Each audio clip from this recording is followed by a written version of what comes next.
In Chinese history, many founding emperors were once hunted as bandits. Liu Bang was a wanted rebel under the Qin dynasty. Zhu Yuanzhang was a fugitive with a bounty on his head placed by the yuan. Both were pursued by legitimate governments. Both appear somewhere in the historical record as criminals. Then the dynasty changed, and the historical record changed with it. The rebel became the founding emperor of the Han. The fugitive became the founding emperor of the Ming. Same people, same action, completely different names. So, what exactly separates an official from a bandit? Start with a more basic observation. In an agricultural society, violence is a form of capital. Whoever controls violence has the ability to charge. Local strongmen collected rent from farmers who depended on them for protection. Bandits on mountain passes charged merchants a fee to travel safely. Warlords on the frontier levied grain from the populations they controlled. The form varied. The structure was the same, using the capacity for violence to generate economic returns. The historian Wu Si called this exchange chou, blood payment, the reward extracted in exchange for the risk of bleeding. But here is the question. Bandits had violence. Warlords had violence. Rebel armies had violence. So why did only some of them eventually become states, while the others disappeared into history? The answer is not violence itself. Violence alone can create legitimacy. What creates legitimacy is order. A bandit who collects protection money promises one thing: we will not harm you today. A government that collects taxes promises something larger: roads maintained, waterways managed, disputes adjudicated, borders defended. The bandit offers safety for the moment. The government offers a predictable future. For a farmer, this distinction is everything. What a farmer needs is not simply to survive today, but to plant in spring and harvest in autumn. That requires stability that extends across seasons and years. Whoever can provide that kind of stability is the one who has a genuine chance of becoming an accepted power. The story of Li Zicheng makes this logic clearer than almost any other example in Chinese history. In the final years of the Ming dynasty, Li Zicheng fled into the hills with a handful of followers. Imperial documents classified him as a roving bandit, a threat to be suppressed.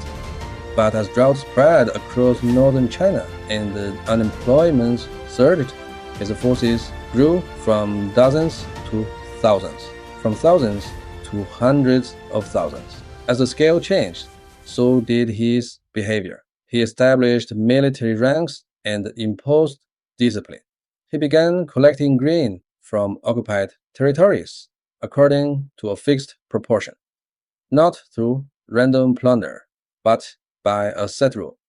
He issued regulations and punished soldiers who violated them. By the time his army approached Beijing, he was doing everything a government does: taxing, administering, adjudicating, commanding. In other words, he no longer looked like a bandit. He looked like a dynasty that history had not yet recognized. He failed, so history still calls him a bandit. But his story demonstrates something important. Official and bandit are not two fixed identities. They are positions on a continuum. The threshold between them is not behavior. It is whether the violence can be transformed into an order that people can depend on. There is a contrast here worth noting. In many Western political traditions, people have tended to understand legitimacy in terms of authorization.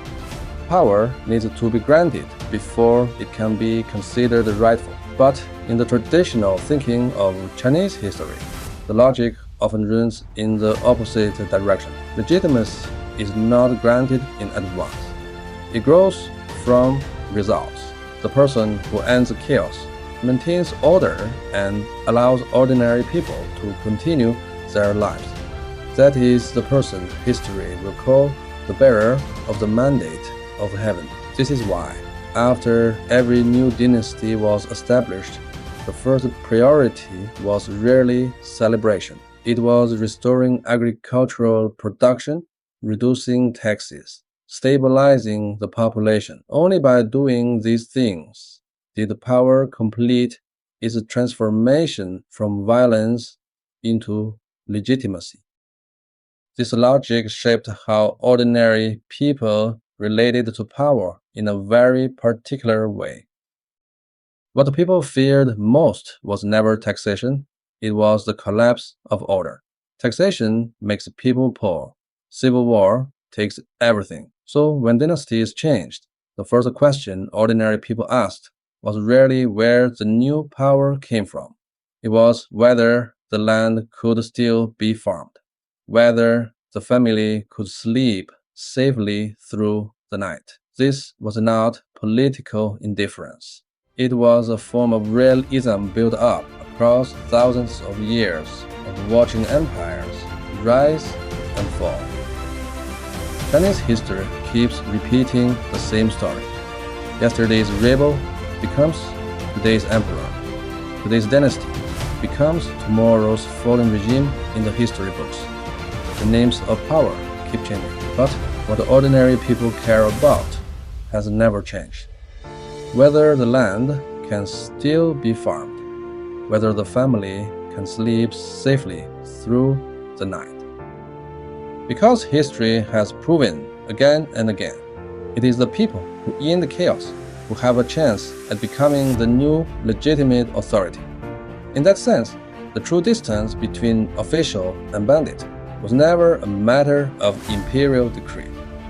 It was whether ordinary people could be made to believe that the next year's life would be a little more stable than today's.